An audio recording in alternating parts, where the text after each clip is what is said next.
Sujata Bashir DPAP की spokesperson.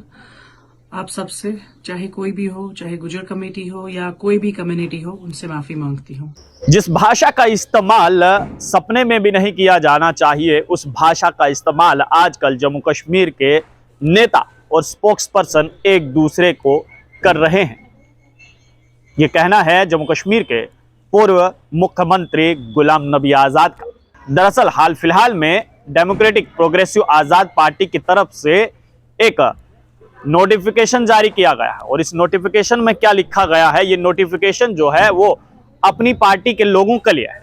बाकायदा इसमें यह लिखा गया है कि जिस शब्दावली का इस्तेमाल आजकल जम्मू कश्मीर के नेता और स्पोक्सपर्सन एक दूसरे के लिए कर रहे हैं, वो बहुत ही हैरान कर देने वाला है कि किस प्रकार से ये स्पोक्सपर्सन और नेता जो है एक दूसरे के ऊपर निजी टिप्पणी करते हैं और अभद्र भाषा का इस्तेमाल करते हैं।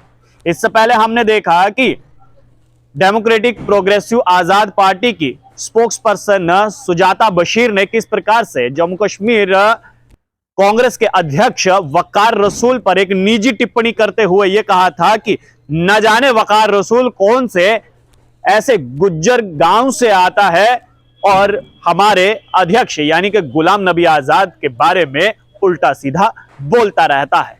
इसके बाद सुजाता बशीर को अपनी गलती का एहसास हुआ और उन्होंने सार्वजनिक रूप से माफी भी मांगी। लेकिन ये माफी मांगने की नौबत आती ही क्यों है? क्यों ये नेता जो हैं वो इस प्रकार के पहले बयान देते हैं एक पर्टिकुलर समुदाय के खिलाफ, और जब पर्टिकुलर समुदाय के खिलाफ ये बयान देकर उनके सेंटिमेंट्स हर्ट होते हैं, तब इन्हें यह ध्यान में आता है कि हमारे मुंह से गलत शब्द जो है वो निकला है।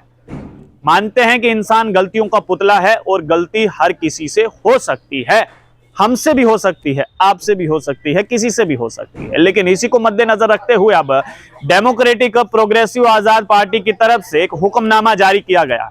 उस हुक्मनामे के मुताबिक जो है कोई भी नेता और कोई भी स्पोक्सपर्सन जो है वो किसी भी पार्टी के खिलाफ नहीं बोलेगा।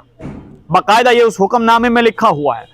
और दूसरी बात ये लिखी गई है कि कोई भी नेता या फिर कार्यकर्ता या स्पोक्सपर्सन जो है वो किसी भी नेता या फिर स्पोक्सपर्सन के ऊपर निजी टिप्पणी नहीं करेगा, यानी कि निजी वार नहीं करेगा। इसके बाद इस हुक्मनामे में एक और बात लिखी गई है, ना ही शेड्यूल कास्ट, शेड्यूल ट्राइब या फिर किसी और धर्म पर, जाति पर, रीजन पर कोई भी किसी भी प्रकार की कमेंटबाजी नहीं की जाएगी।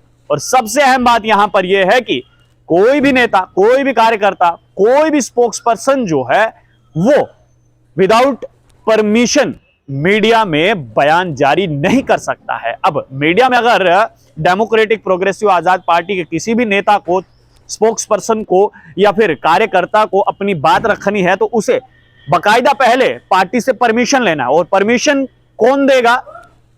आरएस चीफ और साथ ही साथ पार्टी के चीफ स्पोक्सपर्सन सलमान निजामी, ये दो ऐसे नेता हैं जिनसे पार्टी के कार्यकर्ताओं को, स्पोक्सपर्सन को या फिर नेताओं को जो है वो परमिशन लेना पड़ेगा कि हमें इस टॉपिक पर बात करनी है, हमें इस मुद्दे पर बयान देना है, हम बात कर सकते हैं या फिर नहीं। अगर इन दोनों नेताओं को, सलमान निजामी और आरएस चीफ को, अगर ये लगता है कि आपका मुद्दा सही है, जेन्युइन है, तभी ये परमिशन देंगे, अदरवाइज आपको परमिशन नहीं मिलेगा अगर आप लोग डेमोक्रेटिक प्रोग्रेसिव आजाद पार्टी में।